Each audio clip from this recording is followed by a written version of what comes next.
Hey everyone, Wyduck here again, this time with a set of replays from the September 2013 Kaspersky Arena Tournament.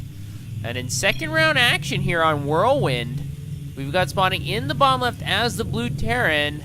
Representing Team Empire, we have Happy. And his opponent spawning in the bottom right as the Teal Zerg. A little bit confusing as blue and teal are very close in colors for most people.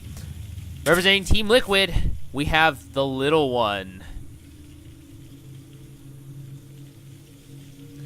Now both are very good European players, so there may be very many different strategies being employed here, especially here on Whirlwind. You get a lot of different options than other two-player maps. This is a four-player map, and that will open up a variety of strategies for both players.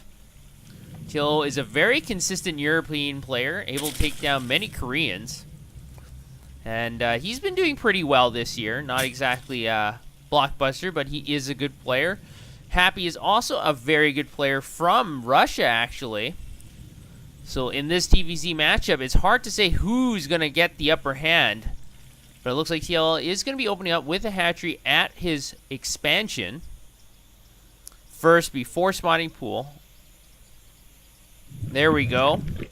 And it looks like Happy is saving up 400 resources himself, so it looks like he'll be going for 14 CC on the high ground. And I think this is a safer play than putting it on the low ground. There we go.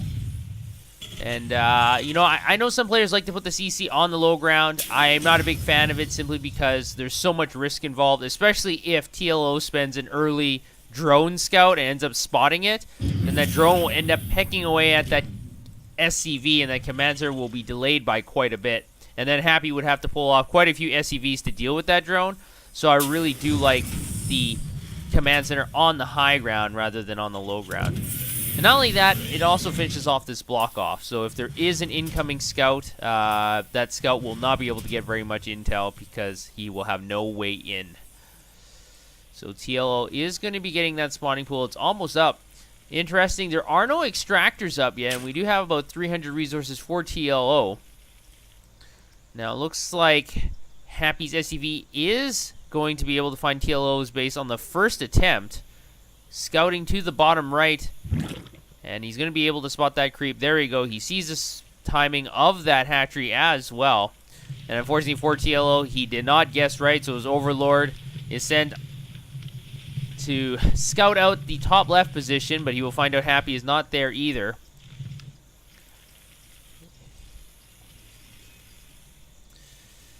Now Happy is going to be constructing some Marines, and he's got the bunker almost up at his ramp inside his natural. So with that Marines, that's going to basically prevent any Zerg scouts, any Zergling scouting. As TLO is going to be sending his second Overlord. He's able to spot Happy's main base, and he's going to withdraw now. Because if you send that Overlord too far in, it's very easy for those Marines to concentrate fire on that Overlord and pick it off for free. And not only that, at 4.5 minutes into the game, there's not that much intel you can gather. There's very few options that the Terran player can have at this moment. So the factory is half done, and I suspect that this factory might be plopping down on this reactor, maybe getting some fast Hellions out to get map control. And it's interesting that TL doesn't have any extractors up yet, so he's going to be a little bit later in getting Zergling speed. So if Happy can get those double Hellions out quickly, he'll be able to get map control, and that's very important, especially on such a large map such as Whirlwind. Now it's interesting that TLO does have control of the Zelnaga Tower in the middle of the map, but unfortunately for TLO, the players spawned very close to each other, and because they're not in cross-spawn locations, controlling this Zelnaga Tower is not that important. As you can tell, you can actually just walk to your opponent's base, avoiding the line of sight from the Zelnaga Tower entirely. So controlling this tower might not actually give him any more scouting information, other than the fact that the opponent is not near the center of the map. Now TLO is getting his third up as well, and this is at the 6.5 minute mark, and he has substantially good creep spread at this early in the game. I think this is a good play by TLO. He's actually got 2 queens, because more creep obviously means better speed for your units. It also means more flexibility, because you have to remember this is Whirlwind, And with so many different entrance ways and ways to go on this map and different routes to take, you need more creep to be able to detect your opponent's army a lot better. Because if you only build the creep to your opponent's base and your opponent takes a large U or is going to drop you, you might not be able to see it. So I do like this increased creep play from TLO. Now the Hellions are moving in to the natural, and there's no block off here, no evolution chambers. So the 4 Hellions are going to be able to get in here. One is picked up by the Spine Crawler, and now the drones are going to be under attack from these 3 remaining Hellions. And these drones are going to have to pull off this mineral line. The Queens are coming in here to reinforce, but oh my gosh, 4 drones do go down immediately. These 2 Hellions are still doing a lot of residual damage. 4 more drones get destroyed. So TLO loses quite a few drones. He loses 10 drones for the price of 4 Hellions. That's a very good move by Happy. I think what happened there was TLO did not really block off the entrance into the natural very well, and the Queens were slightly out of position, spreading those creep tumors. And what ended up happening was Happy just came in at the right time, identified that there was a big gaping hole in this entranceway, and took advantage of it. So I feel like Happy is ahead right now. But with Zergling speed just completed, Happy is going to concede map control back to our Zerg player, TLO. I don't think these Hellions are going to be very happy once they see those very fast Zerglings popping out. Now, what we also have is a Spire on the way from TLO, so he's not entirely phased from losing so many drones. He's actually lost 2 more from the 3rd base, but Happy is going to have to withdraw here. There's no more drones here, very few drones. But once again, picking off at those mineral workers is very important. And TLO is just losing a lot of economic power here. He's already lost 12 drones. It looks like his 3rd base is under attack again. 4 more drones do go down immediately from those flamethrowers. Just so much splash damage from these 4 Hellions. Zerglings are going down as well, and it looks like TLO is going to rally them back into mining. That might be a mistake. He loses 17 workers in total, so 5 more from that last attack.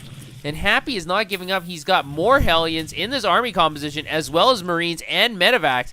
And these Marines do have Stim Pack completed with combat shields halfway done.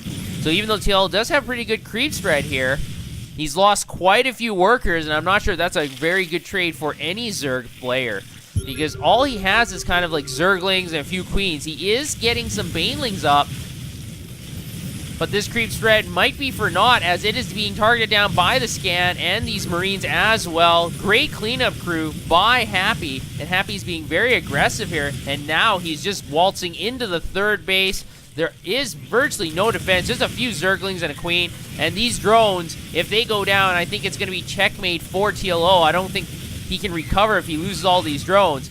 Now, TLO is going to be moving across the map. It looks like he's going to be sending a small group of Banelings over to Happy's side of the map. I'm not sure what these Banelings are going to be able to do. Able to get good connection, killing all those Marines, but the 3rd base is sacrificed, and I don't think that's a very good trade.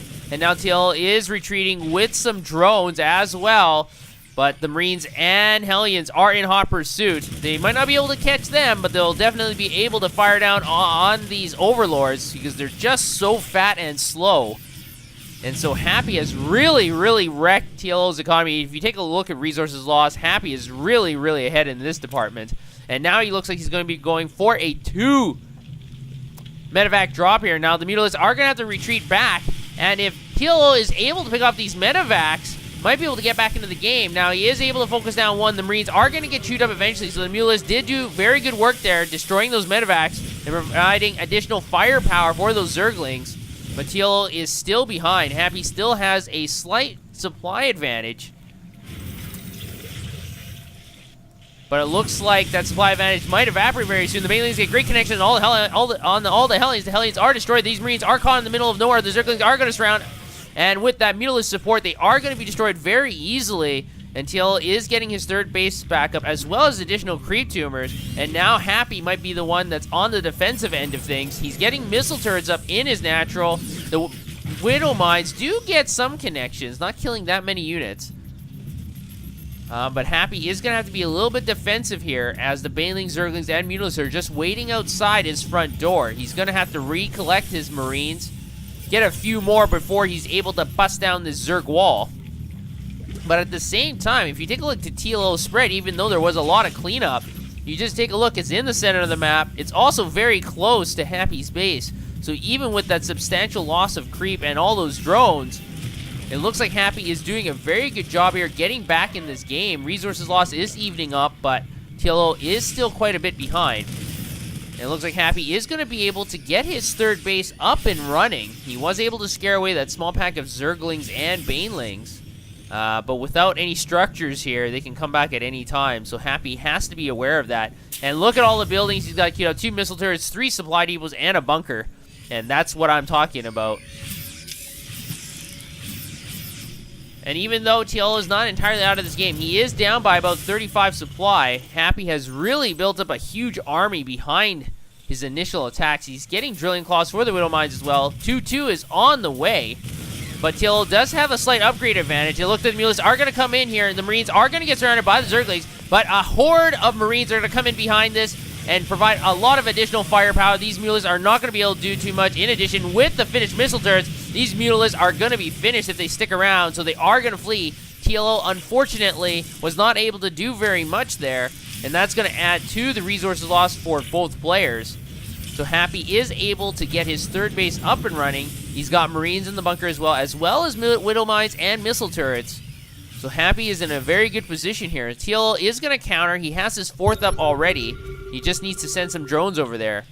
Now, at the bottom left side of the base, we do have a flock of Mutalists, at about 12 of them, and they are wreaking havoc on that supply depot. At the same time, Happy is moving across the map to the center, and it looks like these pack of Marines are going to be able to scare away these Mutalists. But at the same time, the Mutalists are trying to harass the third base, but once again, it is not successful. So TLO is trying to harass with these Mutalists, do some hidden runs, but he hasn't been very successful. And unfortunately for TLO, these Mutalists are really good at hidden runs, but if he can't succeed with them, this is a lot of non-utilized resources. And now with Happy moving across the map, moving to the new 4th base of TLO with just 2 drones mining there. This hatchery doesn't look like to be in a very good position. Widow Mine gets a great connection. These Banelings have to be very careful here. Oh my gosh, Banelings get awesome connections, but they also lose a lot to the Widow Mines. This Widow Mine got 10 Banelings by itself. And so this hatchery is going to go bye-bye. There's no way that it can survive. These 2 drones also are going to be destroyed for the low price of nothing. Just a lot of angry Terran Marines here firing down on these eggs. Once these units pop out, they will not survive. There we go. The Mutalists, the Zerglings are finished. Very interesting by Happy to stay there and pick off those eggs. A lot of Terran players do not stick around for that. But able to pick off a few free units, so why not? And now with both players on 3 bases each, I think this is going to be a problem for TLO. He really needs to do some economic damage here. It looks like he's going to be flying directly into the main. A great scan from Happy. He was able to spot the flock of Mutalists immediately. And with all these Mutalists and Widow Mines here, it's going to give enough time for Happy to recollect his Marines and scare away this large pack of Mutalists once again. This command center is going to be under attack. It's not finished yet, but the SCV does go down.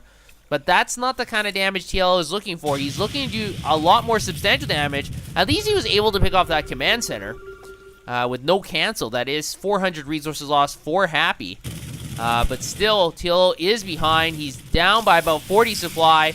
And it looks like Happy is moving across into the 3rd base of TLO. He does have 2 spine crawlers here, but they don't stand a very good chance to get a huge pack of Marines. The Mules are going to fly in here in addition with all the Banelings and Zerglings. Banelings get awesome connections. Marines are trying to split, but they're not able to very well. And now we just have a few Marines left against a whole bunch of Mutalists. And these Marines are going to get cleaned up. The medevacs are going to be forfeit as well. And now the supplies are very even, but at the same time, there is a drop going on at the 2nd base of TLO. 2 medevacs with a whole bunch of Marines. Marines are focusing down on that hatchery. Zerglings are coming in here, and so are the Mutalists. Marines are changing targets. But unfortunately, medevacs do go down immediately, and the Mutalists and Zerglings have been able to dispatch all those Marines. But we do have an attack from Happy. Happy's everywhere on the map. He's now attacking the new 4th base of TLO. It's just got up, but the Widow Mines able to take down about 5 Mutalists. Another great connection from the Widow Mines, and all the Mutalists are going to be destroyed. Those Widow Mines just got great connections, and if you take a look at the resources lost, that kind of tells you what happened there. The Mutalists were doing a very good job. If you go back about a minute, the supplies are about 140 each. And then 4 or 5 Widow Mine connections just destroyed half the Mutalist pack. And that basically spelled the end of TLO. So TLO is going to lose game 1 of this best of 5. It'll be interesting to see if we're going to see more meterless play from TLO or if he's going to change it up. Happy was very, very aggressive, attacking multiple bases and multiple times. We'll have to see if that strategy is going to be deployed in the next game as well. So good game by both players, and I hope to see you guys at game 2.